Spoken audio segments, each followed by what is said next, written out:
Let me show you a little secret I haven't shown you before. So this is some of the 100-year-old train rail that we're going to be building hatchets and axes out of. And pretty much everything else I'm going to be building for the rest of my life.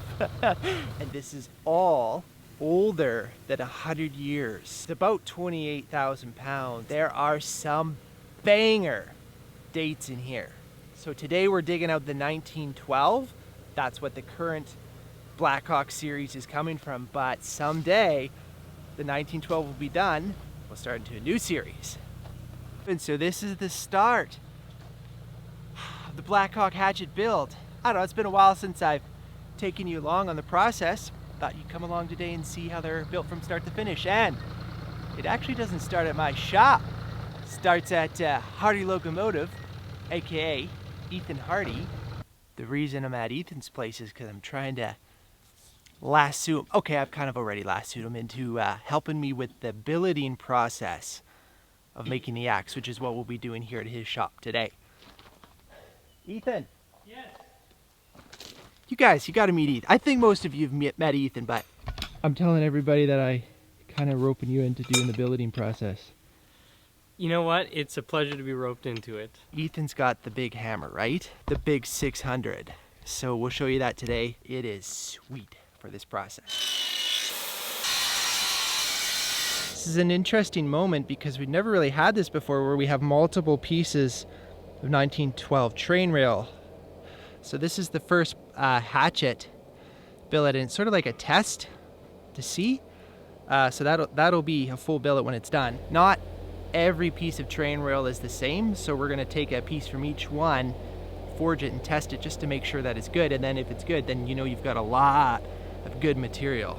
So it's actually quite a bit of work. Ethan, do you think, what's your actual thoughts on, is this just crazy taking train rail and doing all this work to make it into axes, or is it actually pretty cool? I think it's pretty cool. Yeah? Yeah, if you weren't doing it, I would probably do it. Oh, yeah? That's how cool it is. That's how cool it is. Okay, that's saying something. I've been talking about his 600. I've shown it a couple times on the channel, but it's like way up there.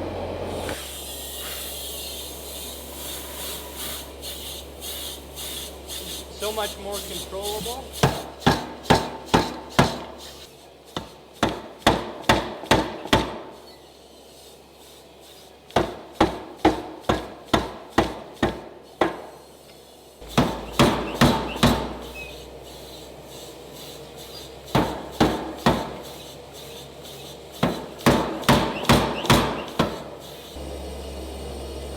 Not perfect, but pretty close. Yeah, I think it's gonna be awesome.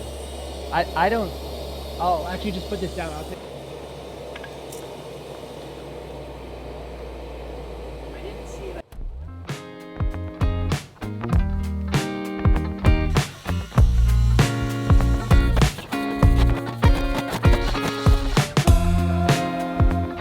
Ethan, I got loaded. Why didn't you tell me that? Now I'm embarrassed I'm on camera. Some friend you are, just let me walk around with a big old nose snotter. I gotta go. Thanks, Ethan. Thank you, Tim. A pleasure working with you. I'm like, that's really hot. Hopefully I don't burn down the truck.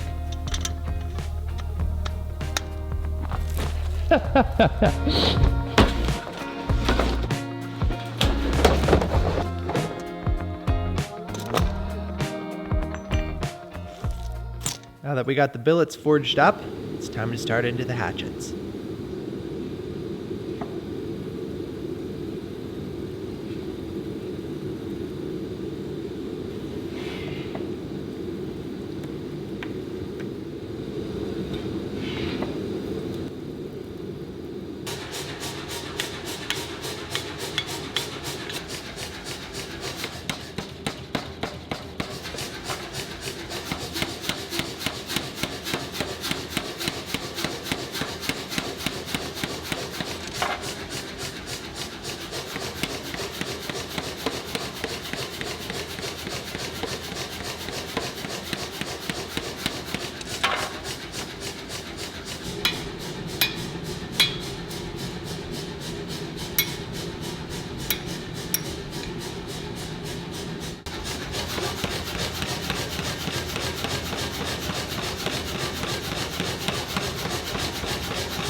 what I've done is I've kept track of these axes.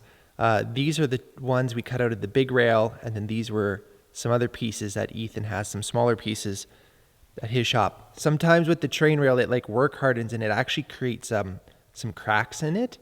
And so it's important to know which piece comes from which one in case there is an issue. But forging these, I saw nothing that gives me any anxiety. So I think it's going to be fine, but the heat treat is the final, you know, if there's anything in there, it comes out in the heat treat. But these look good. So we're going to grab these and head over to the grinder and do the pre-grind for the heat treat.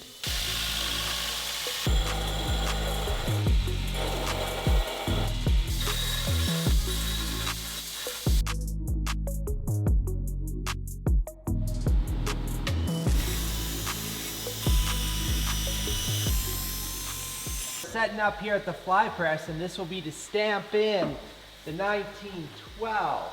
You don't want to screw it up, you don't have a second chance. That's the finished stamped there. That's a really good one. Sometimes they don't always turn out that even, so then I got to come in with do it by hand a little bit, which gets even more sketchy, but we're good to go, so I'll do the rest. So next up is I'm just going to put in the serial numbers on the back here, and then we'll put it into heat treat. Yep.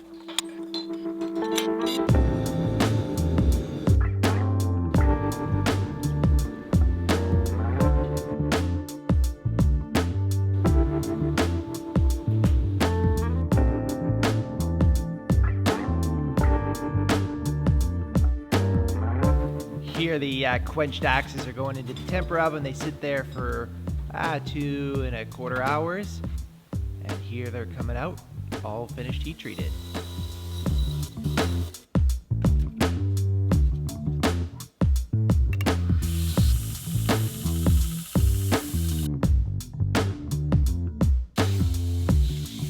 So a big change last year was to get these handles from Hoffman. These are Hoffman handles. This is the 19-inch. And this next little bit that I'm going to show you was a huge amount of work. It makes a better axe. Let me show you a little bit here.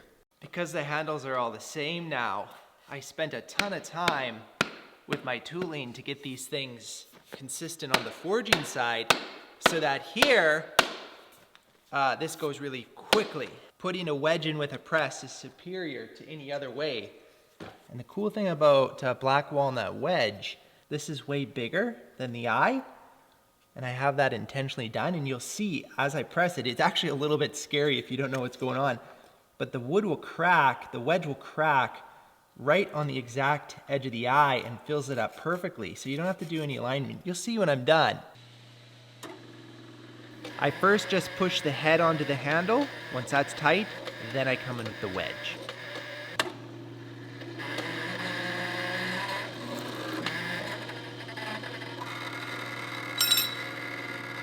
Every time I do it though, every time I do that, it's still scary on the press because it happens so fast. And the pressure, I can set the PSI on this, and that's really important too. But anyways, I want to show you this. So this looks scary, right? Like you look at that first impression is like, oh, that's all screwed up. But let me cut it off and I'll show you how this actually looks. Okay, so that's what it looks like when it's finished up.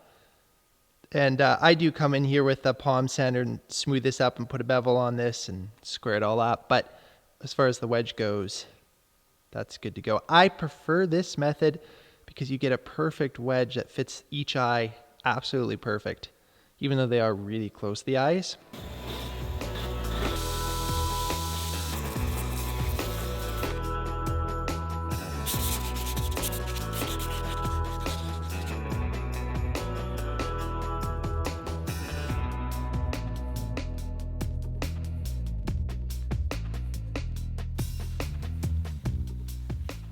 The next step is to get these boxes ready.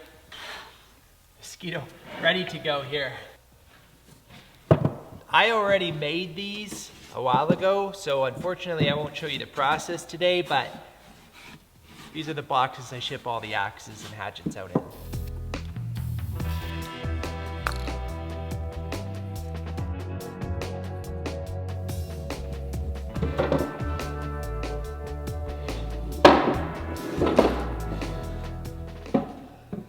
Put the serial number of each hatchet on the box, just to make the box personal to the hatchet, but also easy for me to keep track of too. Now that the boxes are ready to go, I do my last kind of fuss and details with each hatchet. And this is the last time that I get to touch the axe, so I just go through and double check everything, clean up the sheath. I give it a little bit of a buff. Oh, you know what? Any quality control that needs to happen will happen here. Snap on the sheath is just a smidgen bit looser than I'd like it to be.